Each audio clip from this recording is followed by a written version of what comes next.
Hello, I'm Lin Li Fu. You're with SD Live. In news just out of Malaysia, the country's top court has sentenced Rosmah Mansor, the wife of convicted former Prime Minister Najib Razak, to 10 years jail and a fine of 970 million ringgit for corruption.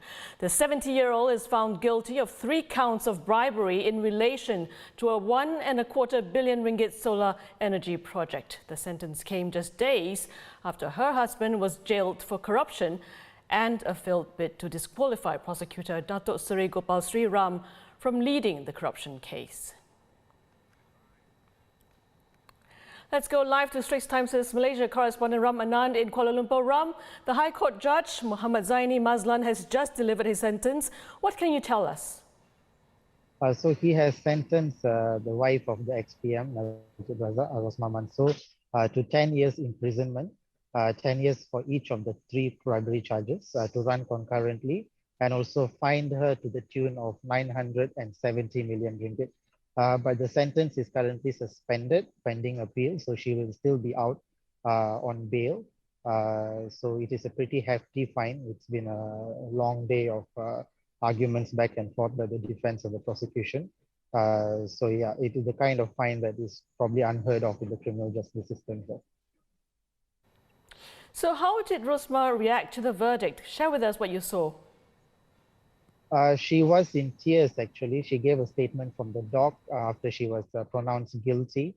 When the mitigation hearing started commencing, she decided to make a statement from the dock, pleading for her innocence, again, stressing her innocence, and also listing all her achievements as the former First Lady of Malaysia, as she called herself.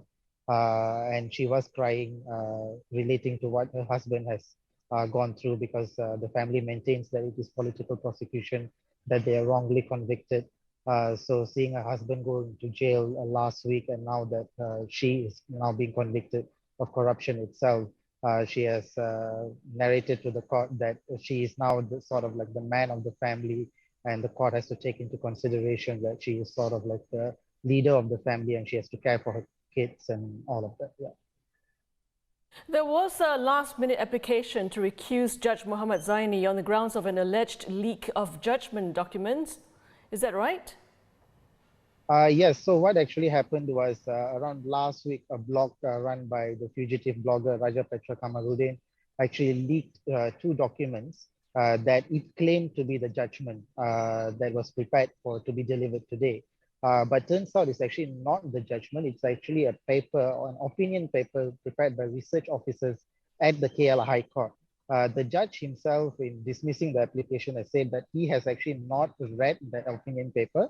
It has in no way informed his judgment or even influenced his own judgment on the matter. He did not read his full judgment while delivering the verdict today. He only read the summary of it. But the judge himself has dismissed the application by saying that it had no bearing or no relation, and he did not even order for the opinion papers to be written. So the grounds from which the application was filed in the first place to recuse him, it holds no ground, because basically it was not a document that he prepared or he ordered.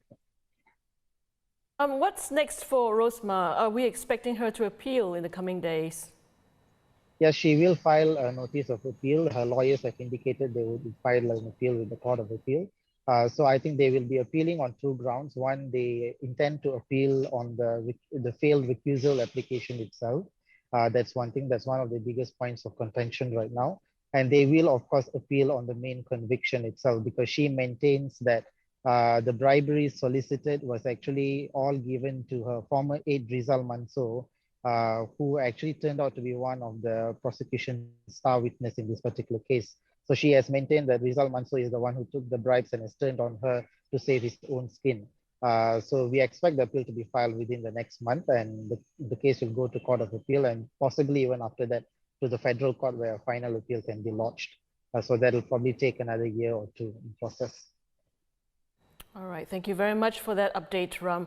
The Straits Times' Ram Anand in Kuala Lumpur. Our coverage continues on straitstimes.com and on Facebook as well as YouTube. Don't forget to hit subscribe to stay informed and activate the bell icon on YouTube to catch live news updates. I'm Lin Li Fu. Thanks for watching.